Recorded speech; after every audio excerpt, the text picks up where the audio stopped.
Hello guys, hope you're doing great and wish the best one for you. Today I'm going to be talking about the philosophy of culture. If you are interested, please continue watching this video.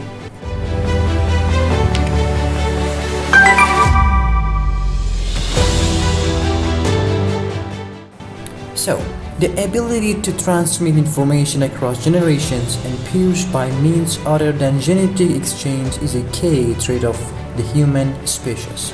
Even more specific to humans seems the capacity to use symbolic systems to communicate.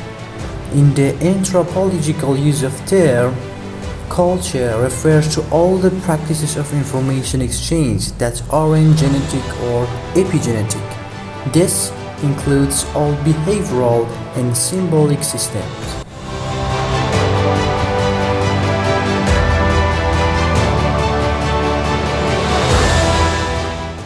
The invention of culture. Although the term culture has been around at least since the early Christian era, its anthropological use was established between the end of 1800s and the beginning of the past century. Before this time, culture typically referred to the educational process through which an individual had undergone. In other words, for centuries, culture was associated with a philosophy of education. We can hence say that culture, as we mostly employ the term nowadays, is a recent invention.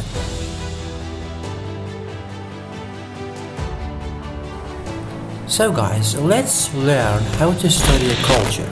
One of the most intriguing philosophical aspects of culture is the methodology by means of which its specimens have been and are studied. It seems in fact that in order to study a culture one has to remove herself from it, which in some sense it means that the only way to study a culture is by not sharing it. The study of culture poses to one of the hardest questions with respect to human nature. To what extent can you really understand yourself? To what extent can a society access its own practices? If the capacity of self-analysis of an individual or a group is limited, who is entitled to a better analysis and why? Is there a point of view which is best suited for the study of an individual or a society?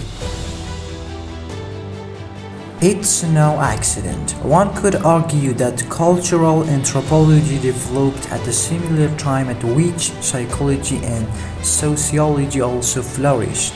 All three disciplines, however, seem to potentially suffer from a similar defect, a weak theoretical foundation concerning their respective relationship with the object of study.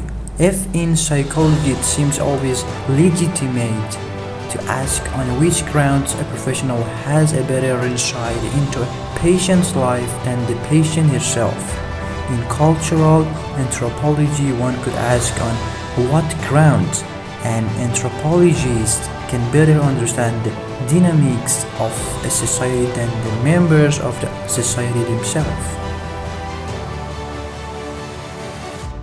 How to study a culture? This is still an open question.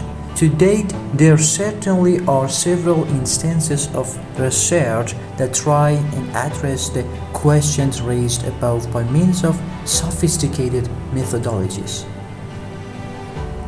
And yet, the foundation seems to be still in need of being addressed or readdressed from a philosophical point of view.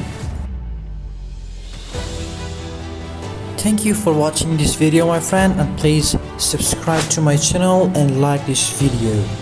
Thank you.